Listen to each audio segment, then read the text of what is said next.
अस्सलाम वालेकुम सामीन इकराम, अल-अब्बास टीवी में खुश आमदीद।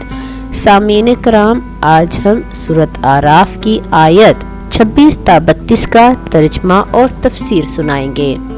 लेकिन आपसे ये दरख्वास्त है कि हमारे चैनल अल-अब्बास टीवी को सब्सक्राइब कर दें और बेल आइकन को प्रेस कर दें ताकि इस तरह की मज़ीद इस्लामिक वीडियोस देखने को मिलती रहें। सामीन कराम, सूरत आराफ की आयत 26 ता 27 में अल्लाह ताला फरमाते हैं, ए फर्जंदान आदम, हमने तुम्हारे लिए लिबास नाजिल किया जो तुम्हारे शर्म के मकामात को छुपाए और तुम्हारे लिए आराइश भी हो, और सबसे बेहतरीन लिबास तो तकवा है। ये अल्लाह की निशानियों में से है, शायद ये लोग नसीहत हासिल करें।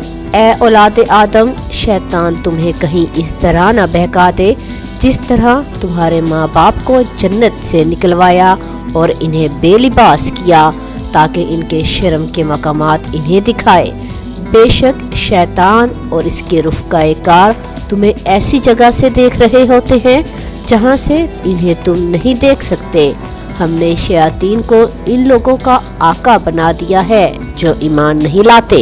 इसी तरह से सूरत आराफ की आयत 28 तक 30 में अल्लाह ताला ने यूँ फरमाया, और जब ये लोग किसी बेहयाई का इर्तिकाब करते हैं तो कहते हैं हमने अपने बाप दादा को ऐसा करता पाया है और अल्लाह ने हमें ऐसा करने का हुक्म दिया है। कह दीजिए अल्लाह यकीनन बेहयाई का हुक्म नहीं देता।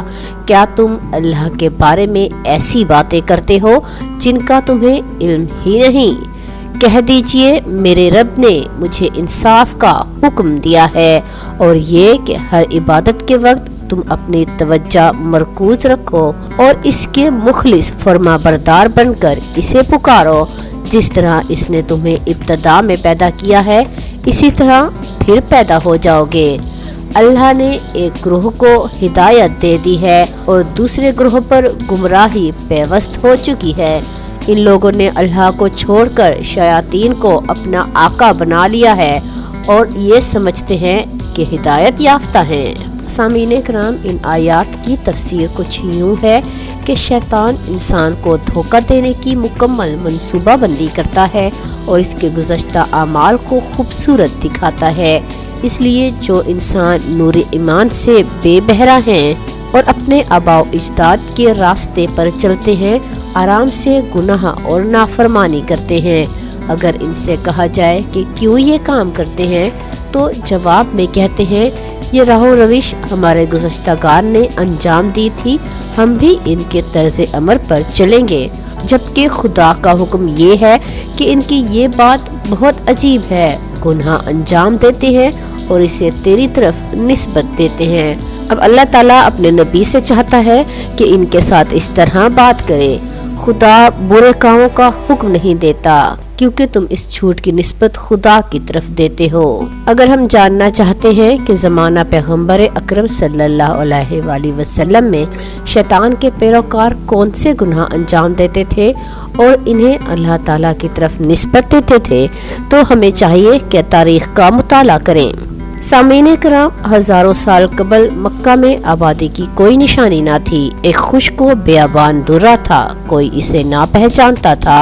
अल्लाह ताला ने हज़रत इब्राहीम अलैहिस्सलाम को हुक्म दिया कि अपने बेटे इस्माइल अलैहिस्सलाम को माँ के साथ लेकर वहाँ चला जाए और काबा जो वैरान हो चुका था दोबारा आबाद करे। हज़रत इब्राहीम अलैहिस्सलाम फ़लस्तीन से मक्का की तरफ गए। उन्होंने काबा को दोबारा तामीर किया। जब काबा का काम मुकम्मल हो गया, हज़रत इब्राहीम अलैहिस्सलाम फ़लस्तीन लौट गए और हज़रत इस्माइल अलैहिस्सलाम और हाजरा अलैहिस्सलाम को काबे के पास ही छोड़ गए। कुछ दिनों बाद अरबों का एक काफिला वहाँ से गुजरा। जब उन्होंने वहाँ आबे ज़मज़म को देखा तो वहीं क़याम कर लिया। आहिस्ता आहिस्ता वहाँ पर आबादी बढ़ने लगी और शहर मक्का बन गया। इस शहर के अक्सर लोग हज़रत इब्राहीम अलैहिस्सलाम पर ईमान ले आए। कई साल गुजर गए, काबा की शोहरत गिरदोनवाह में होने लगी। लोग भी कोशों किनार से तवाफ के लिए आने लगे। کیونکہ حج ان اعمال میں سے تھا کہ دین ابراہیم میں جس کی بہت زیادہ تاکید کی گئی ہے۔ شہر مکہ ایک عرصے تک حضرت اسماعیل کے بیٹوں کے اختیار میں رہا، لیکن کچھ عرصے کے بعد عربوں کے ایک گروہ نے اس شہر کا کنٹرول سنبھال لیا۔ وہ خود کو خادم کعبہ کہنے لگے اور زیارت کعبہ کے رسم و رواج میں بہت زیادہ تحریف کر دی۔ ایک قانون جو انہوں نے بنایا تھا وہ یہ تھا کہ جو کوئی بھی کعبہ کے طواف کے لیے آئے مکے کے لوگوں کا لباس پہنے۔ اگر کوئی اس لباس کو حاصل نہ کر سکتا تو اسے کعبہ کا عریاں طواف کرنا ہے۔ کعبہ کے طواف کے لیے جو لوگ آتے تھے وہ یہ سمجھتے تھے کہ یہ اللہ تعالیٰ کا حکم ہے۔ اللہ تعالیٰ نے مرد و عورت سے کہا ہے کہ اگر پیسے نہیں ہیں کہ مکہ مکرمہ کے لباس خرید سکیں تو عریاں طواف کریں۔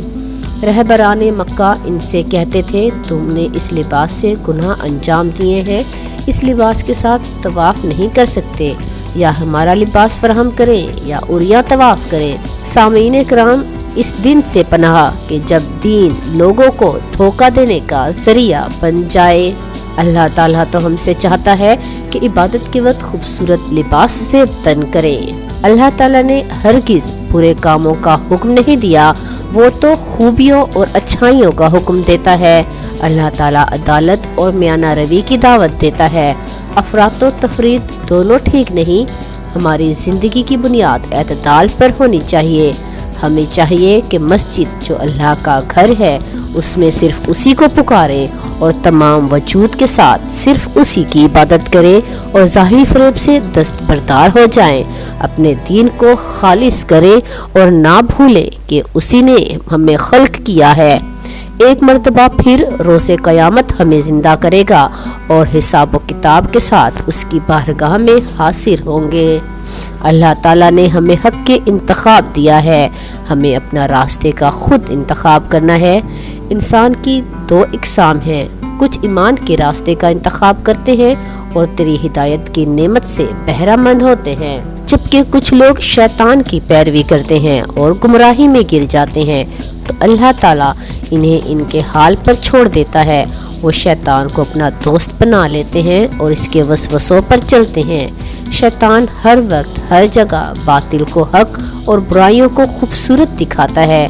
گمراہ انسان شیطان کا دھوکہ کھاتے ہیں اور اپنے برے کاموں کو خوبصورت دیکھتے ہیں اور سمجھتے ہیں کہ اہل ہدایت ہیں۔ اسی طرح سے اللہ تعالیٰ نے سورۃ اعراف کی آیت 31 تا 32 میں فرمایا، اے بنی آدم، ہر عبادت کے وقت اپنی زینت لباس کے ساتھ رہو اور کھاؤ اور پیو مگر اسراف نہ کرو۔ اللہ اسراف کرنے والوں کو یقیناً دوست نہیں رکھتا۔ کہہ دیجئے اللہ کی اس زینت کو جو اس نے اپنے بندوں کے لیے نکالی اور پاک رزق کو کس نے حرام کیا۔ کہہ دیجئے یہ چیزیں دنیاوی زندگی میں بھی ایمان والوں کے لیے ہیں اور قیامت کے دن تو خالصتاً انہی کے لیے ہوگی۔ ہم اسی طرح اہل علم کے لیے آیات کو کھول کر بیان کرتے ہیں۔ سامعین کرام، آپ کو ہماری آج کی ویڈیو کیسی لگی کمنٹس باکس میں ضرور بتائیں اور اسے لائک اور شیئر کر دیں۔